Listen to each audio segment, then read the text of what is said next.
O meu entrevistado de hoje será Evandro Martins, que é presidente da Fert System Group e é presidente da diretoria executiva do Parque Tecnológico do Agro, Tecnoagro, lá de Passo Fundo, no Rio Grande do Sul. E o tema da nossa entrevista será a aplicação de fertilizantes com taxas variáveis em linha de semeadura. Evandro, prazer muito grande ter você aqui. Muito obrigado por aceitar o meu convite. Da mesma forma, é uma honra poder estar falando com você nesse teu programa de expressivo alcance aí em Goiás, em Rio Verde, né? Então, para mim é uma satisfação poder estar nesse bate-papo contigo aí, estou à tua disposição. Eu fiquei sabendo que nós temos um amigo em comum, parece que estudou com você aí no Rio Grande. Exatamente, foi o que eu comentei, né? Que a gente foi colega do meu querido amigo Flávio Faedo, né? Vizinho aqui morava em Coxilha na época, então fizemos a faculdade juntos e ele foi o pioneiro na região de Rio Verde, aí, inclusive ele foi um dos fundadores do Clube Amigos da Terra, do Plantio Direto. Uma satisfação tê-lo como amigo e agora falando contigo sobre ele, para mim é uma satisfação muito grande falar do Flávio Faedo. Que bom, ele é um grande produtor. Aliás, ele é um exemplo para muita gente aqui, viu? Coisa boa. Bom, vamos começar a falar um pouco, então, do nosso assunto. Eu gostaria só que você trouxesse rapidamente o que é o Fert System Group e o que é o Tecnoagro. A Fertilizing Group é uma empresa totalmente focada e dedicada à questão da aplicação dos fertilizantes através de um dosador de fertilizante Fert System, né?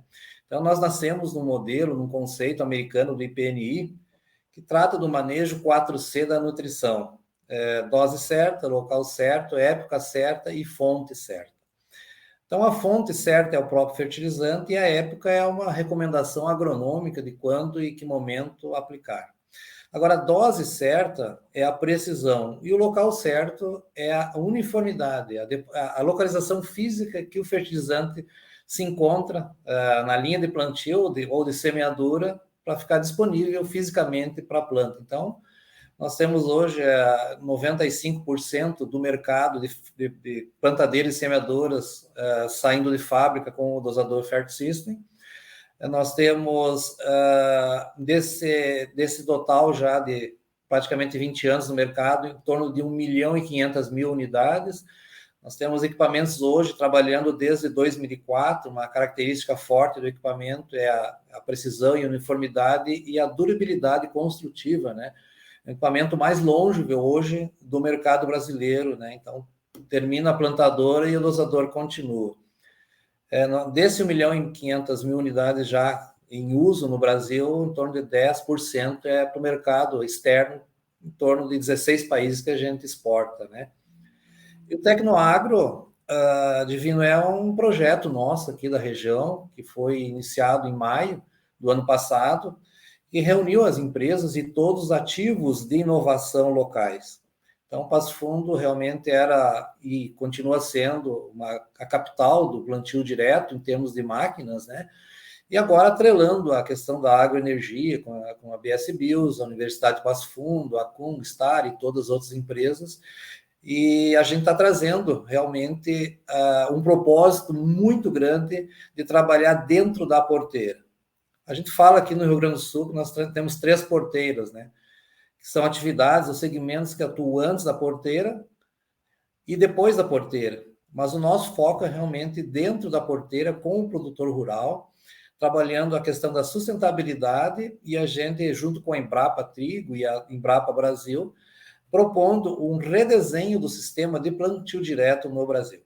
Então, esse é o grande momento, é o grande impulso que está dando e está indo muito bem o Tecnoagro. E nós iremos nos unir com a rede Riagro, que envolve as 4 Embrapas do Rio Grande do Sul, e em torno de 14 universidades que têm faculdades de agronomia. Então, um projeto extremamente complexo e promete ser um dos maiores parques tecnológicos do agro do Brasil.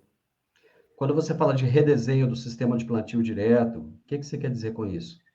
Nós temos muita coisa a redefinir, por exemplo, porque hoje a gente fala em plantio direto.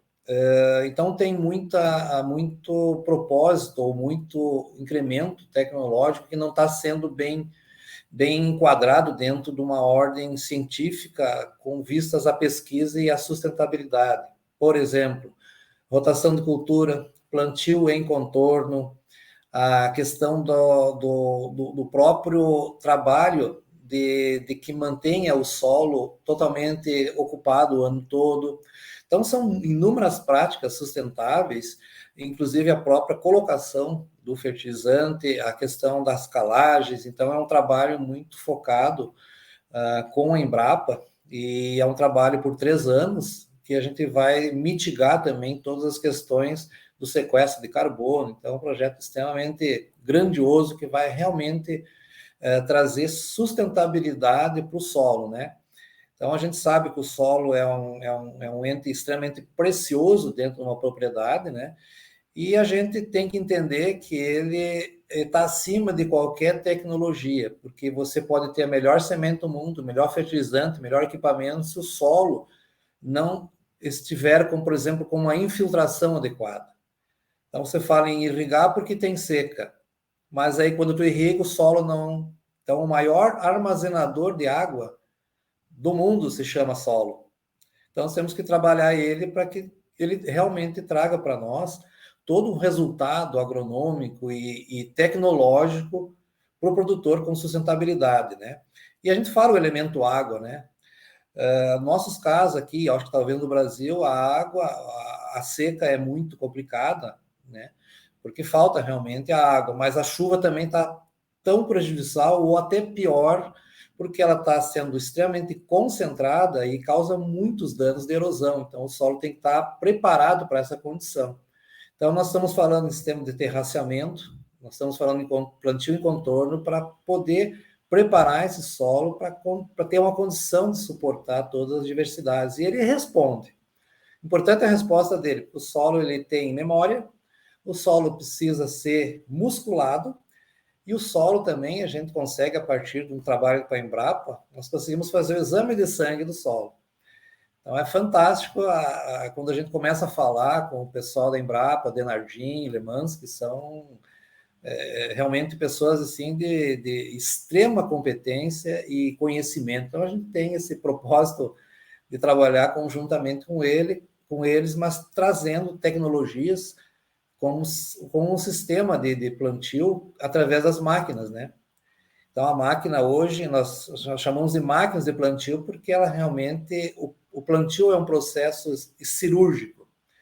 E então, de 1 a 2 segundos, você tem que cortar o solo, cortar a palha, colocar o fertilizante, limitar a profundidade da semente, colocar a semente e fazer o fechamento do suco 1 a 2 segundos para fazer isso. E aí se concentra também o grande fator econômico de uma propriedade, que todo o gasto, o custo da lavoura está nesse processo de plantio, né? Você falando dessa maneira é interessante porque você falou da rotação de cultura. No Brasil, a gente tem, até por uma questão econômica, lógico, muito mais a sucessão de cultura do que uma rotação de cultura, né? Mas, para o pessoal que chegou agora, eu estou batendo papo com o Evandro Martins, que é presidente do Fert System Group e é presidente da diretoria executiva do Parque Tecnológico do Agro, que é o Tecnoagro de Passo Fundo, no Rio Grande do Sul. E nós estamos falando a respeito da aplicação de fertilizantes com taxas variáveis em linha de semeadura. Bom, conforme eu estava dizendo, então, nós temos muito mais uma sucessão de culturas, né, que fica muito, aqui na região sudoeste, fica muito em cima de soja, milho ou algodão, né, do que uma rotação de cultura. Você acha que, em algum momento, o produtor vai mudar a cabeça dele, vai colocar os olhos dele de tal maneira que seja muito mais importante fazer a rotação do que pensar numa viabilidade econômica de uma cultura naquele momento? Isso tem que chegar até o produtor. Então, como eu estava falando, a gente tem um projeto junto com a Embrapa. Na verdade, esse projeto do redesenho do sistema de plantio direto, a gente vai fazer em 3 anos todo um novo redesenho, como a gente falou, olhando as questões químicas, físicas e biológicas do solo. Mas nesse projeto com a Embrapa, a gente tem 2 programas, o programa Metas e um programa Conservar para Produzir. Então, aí que a gente entra no assunto de que vale a pena fazer a rotação de culturas, porque os resultados também acontecem. Então, tudo que a gente fala hoje em termos de inovação e sustentabilidade precisa ser medido.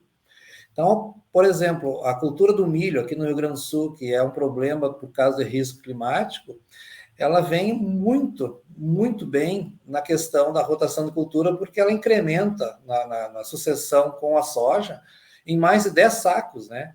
Então, o agricultor ele tem que fazer um trabalho um pouquinho mais de longo prazo e não olhar safra a safra, ele tem que olhar uma conjuntura de 3 anos, que a agricultura é um jogo de ganha e perde.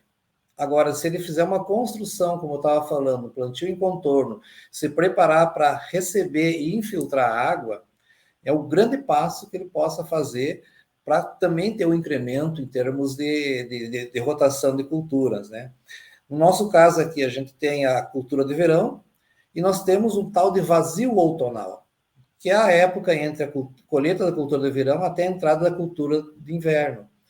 E aí tem bastante interessante, é o momento de você fazer o trabalho de escarificação biológica. Quer dizer, você não precisa hoje usar subsoladores, colocar ferro para te destruir o que foi criado pela matéria orgânica, né? Então, tu trabalha com raízes e a parte aérea. Então, tu consegue fazer uma cultura de várias culturas nesse momento, preparando ou para a cultura de inverno ou para a cultura de verão, que seja o milho, que é a mais próxima, né? E aqui no Rio Grande do Sul, por incrível que pareça, também, graças à Embrapa, nós estamos com a cevada forrageira. Então, também se torna, no vazio outonal, um ciclo muito rápido, de 30 dias, já tem uma condição para que haja pastejo para a vaca leiteira, para o gado de corte. Então, depende muito, sim, da postura do produtor em dizer assim, não, meu maior patrimônio é o solo e eu vou tratar a forma que ele mereça, né?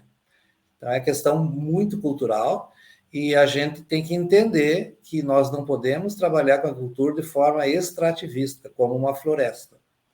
A agricultura é uma sucessão em que você tem que devolver para o solo e continuar tendo solo, porque você não pode pensar na cultura de hoje. Nós, aqui no Rio Grande do Sul, a gente pensa na sucessão como um filho, né? O solo, você vai deixar de herança um solo mal cuidado para os teus filhos ou para a humanidade. É uma questão bem desse posicionamento em relação ao que o produtor pensa quanto a isso. Bom, de certa forma, o plantio direto, ele tem evoluído, né? Por exemplo, a agricultura de precisão já é uma evolução, né? Dentro do plantio direto. Não, perfeito. Eu acho que a gente, todo o avanço que está se tendo, a própria semente, né? Que nós temos equipamentos hoje que a gente fornece para a Bayer, para a Monsanto, né, nas obtentoras, né? Então a gente diz que não existe mais semente, é um chip, né? E só que tem um grande problema, né? Nós temos o yield gap. O que acontece? Nós vimos experimentos nas obtentoras, consegue colher 180 sacos. E o que acontece com o produtor? Hoje a média Brasil é 55, 58. E incrivelmente, de 180 sacos que a gente viu, lavouras ou parcelas de 180 sacos, de 180 nós perdemos 78 sacos só por déficit hídrico. Então já vai a 102. Então, quem colhe 102 hoje está muito bem, obrigado, né? E tem outros fatores, né? Na verdade, hoje, para te conseguir ter uma produtividade de 102 sacos, vamos considerar, ou até mais, são 52 fatores, né? Mas, basicamente, sim, todos os ganhadores do SESB, eles falam e comentam da questão do solo, né? Se for avaliar o percentual de matéria orgânica deles, é muito expressivo. Então, está aí um dos grandes segredos da produtividade, é o solo, como eu vinha falando. Agora, o solo, existe uma questão natural no mundo que se chama variabilidade. Então, o que a gente faz especificamente em termos de plantio direto ou agricultura de precisão no plantio? A gente faz um trabalho de análise de solo, incrível análise de solo. O Brasil, só 85% dos produtores brasileiros não fazem análise de solo. Então, aí já começa 85%. Só 15% dos produtores brasileiros fazem análise de solo. Por quê? Porque não é mais obrigação. Antigamente o banco te cobrava para fazer, tu é obrigado a entregar. Hoje não. Isso é mais ou menos como fazer um exame de sangue, e é extremamente barato, né? E é Perfeito, necessário. Divino. Perfeito. Então, o que a gente está pregando? Primeiro, cuide do solo. Segundo, analise se ele está vivo ou não. Então, como eu estava falando, essa questão de você fazer o exame de sangue, né? Então, esse exame de sangue, eles estão analisando, existe uma tabela já na Embrapa que você consegue verificar 3 enzimas que são componentes da matéria orgânica que vão dizer se o solo está vivo ou não, né? Então, o que acontece? No nosso caso, a gente faz análise, voltando ao assunto, agricultura de precisão no plantio. Nós partimos do princípio da análise solo georreferenciada, ou seja, nós avaliamos as zonas de manejo, aonde precisa mais ou menos fertilizante, ou menos ou mais sementes, né? Então, a gente tem já tem um início extremamente planejado para a colocação com precisão e com economia do insumo, né? Quer dizer, nós pegamos aumento de produtividade e redução no uso de insumos. Então, primeiro propósito. Então, a gente também, em função disso, de plantar em contorno, atendendo todo o requisito sustentável, a gente desenvolveu no Brasil o sistema de controle eletrônico da plantabilidade. Ou seja, nós temos hoje máquinas de plantio que têm servomotores, sensores, cabeamento, ECU, com isobus ou não, e a tela de monitoramento para as plantadeiras e semeadoras. Então, isso aí é um grande avanço, é um equipamento que atende totalmente o requisito de agricultura de precisão no plantio. É interessante quando você fala de plantabilidade. Eu entrevistei aqui recentemente, aliás, por mais de uma vez até eu já conversei com ele, o Paulo Arbex. E o Paulo, grande ele amigo, fala... professor de Botucatu, grande amigo, grande parceiro, é uma excelência hoje. Por incrível que pareça, encontrei com o Paulo estávamos no mesmo hotel em Sertãozinho, lá na AgriShow, e batemos o papo lá. Depois eu tive o privilégio de, mais uma vez, entrevistá-lo, falando sobre plantabilidade. E ele fala algumas coisas interessantes, que uma das coisas mais importantes da plantabilidade é o arroz com feijão, é fazer o básico. E muitas vezes as pessoas querem complicar isso, né, Evandro? Na verdade, hoje nós tínhamos uma proximidade, temos uma grande proximidade com o professor Paulo, nós também, como nós temos aqui, o Flávio sabe disso, nossa escola foi a Semeato, né? Então a gente teve a oportunidade de desenvolver todos os elementos sucador de solo, todo o projeto do plantio direto, considerando as questões dos aspectos da física do solo, a química do solo e até a biologia do solo, quando surgiu o Clube da Minhoca, Clube Amigos da Terra, né? E realmente a plantadeira hoje, uma plantadora normal de 10 linhas, você tem que revisar e regular em torno de 300 pontos. Então, veja que poucos fazem isso, né? Então, é um equipamento hoje de extrema importância, que muito bem o professor Paulo Arbex traz aí com essa relevância incrível de olhar que eu concordo totalmente com ele, se ele não usa essa expressão, mas eu digo que o equipamento e a máquina e o equipamento mais importante de uma propriedade é a plantadora e a semeadora, o resto vem depois. Bom, muito interessante o nosso bate-papo de hoje. Estamos falando a respeito de aplicação de fertilizantes com taxas variáveis, falando de plantio direto, falando da evolução da agricultura. E eu estou conversando com o Evandro Martins, que está lá em Passo Fundo, no Rio Grande do Sul. Ele é presidente do Fert System Group e também presidente da diretoria executiva do Parque Tecnológico do Agro, Tecnoagro, lá de Passo Fundo, no Rio Grande do Sul. É o Evandro Martins dando uma aula para a gente aqui hoje. E o bom dessas aulas é o seguinte, que a gente às vezes pensa que está falando o básico, mas para muita gente não é básico, não. Para muita gente isso aqui é informação de primeira hora, né? Tem muita gente que não entende muito disso. Mas falando de coisas um pouco complexas, Evandro, o que é a tal da aplicação contínua com taxas variáveis? É a aplicação com um olhar focado no que eu exatamente coloquei, nas zonas de manejo, né? Então, ele se torna uma aplicação variável a partir dos requisitos da capacidade de resposta do solo, né? Então, vamos imaginar assim, que nós temos um solo de alta, de média e baixa produtividade. Todos os solos têm. E a grande objetivo, eu acho que de todo produtor, é tornar uniforme isso aí. Então, quanto mais a taxa variável acontecer, mais problemas de irregularidade do solo.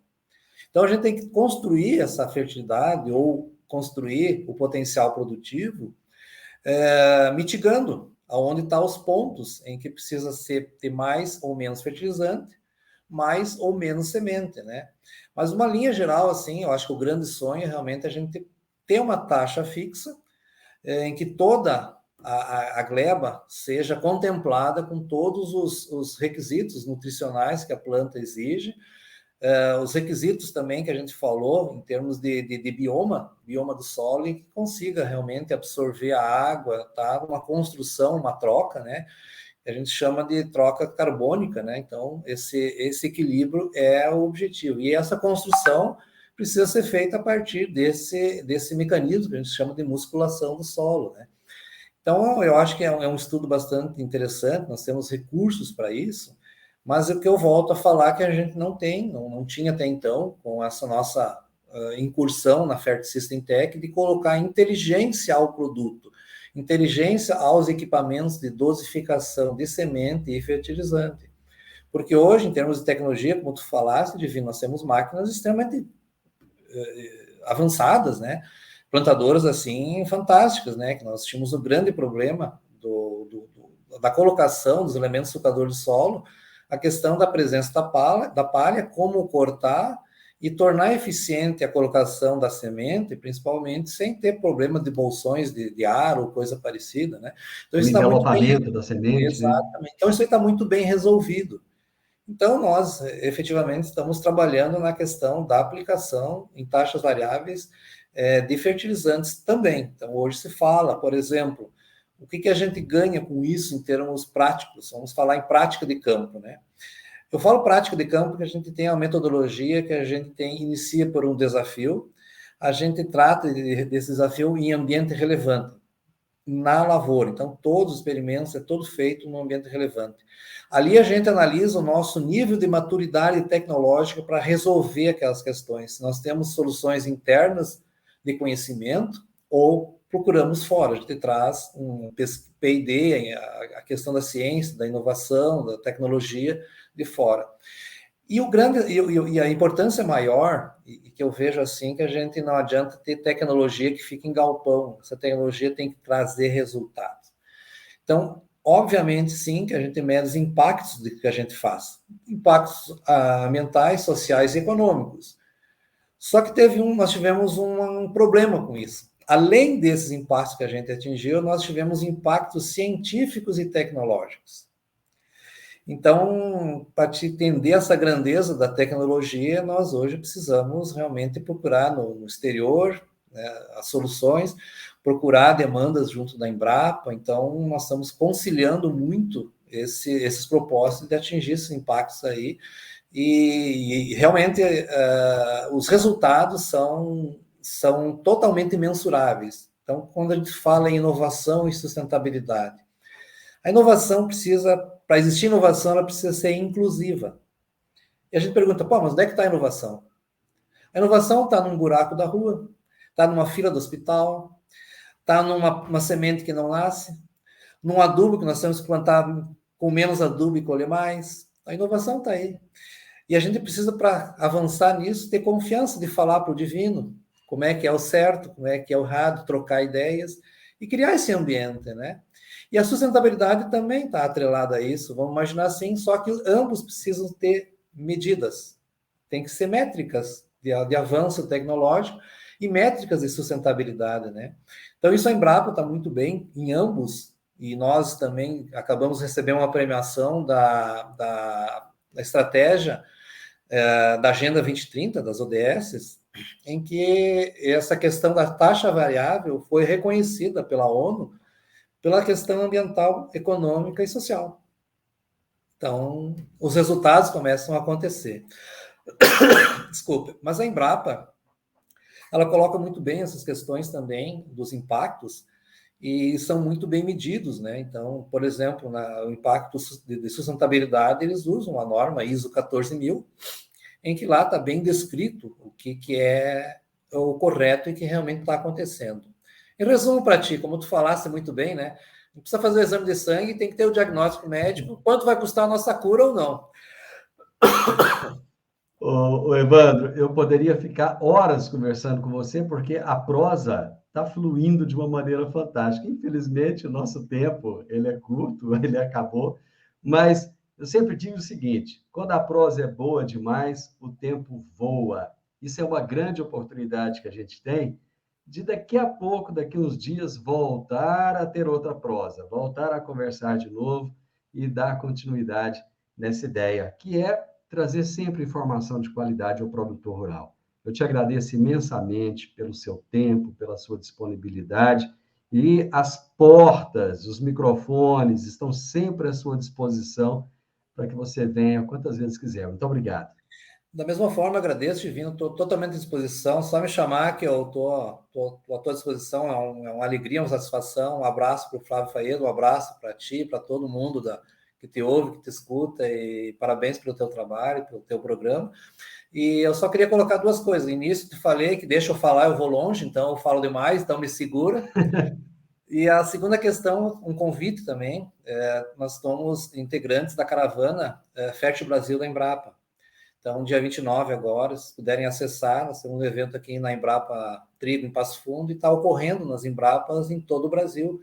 Então, se possível, que todos os seus ouvintes, nossos amigos, nossos queridos colegas produtores e toda o pessoal que tem interesse em fertilizantes, em aplicação correta, e a gente está disponibilizando também um material bastante importante que trata desse assunto que eu coloquei para vocês ali. Então, a Caravana Fértil Brasil da Embrapa é um movimento extremamente importante que vem ao encontro do que a gente falou rapidamente aqui. Grande abraço para você, Evandro. Obrigado, viu? Da mesma forma, grande abraço. Tudo bom, Divino? Gente, que prosa boa, viu? Conversei com o Evandro Martins, que é presidente do Fert System Group e presidente da diretoria executiva do Parque Tecnológico do Agro, Tecnoagro de Passo Fundo, Rio Grande do Sul. E nós falamos sobre. Era para falar sobre a aplicação de fertilizantes com taxas variáveis, mas acabou que a gente falou de muita coisa mais. E isso é que é o bacana. São as coisas acontecerem da forma como tem que acontecer. Se você chegou até aqui nesse vídeo, é porque você gostou da prosa, gostou do bate-papo. Então, deixa um like aí para mim. Deixa um comentário também dizendo o que você acha de tudo isso que nós conversamos aqui. Compartilhe com seus amigos, se inscreva no canal. Isso é muito importante para que possamos ajudar esses conteúdos a chegar a muito mais pessoas. Um grande abraço para todos vocês e até o próximo vídeo.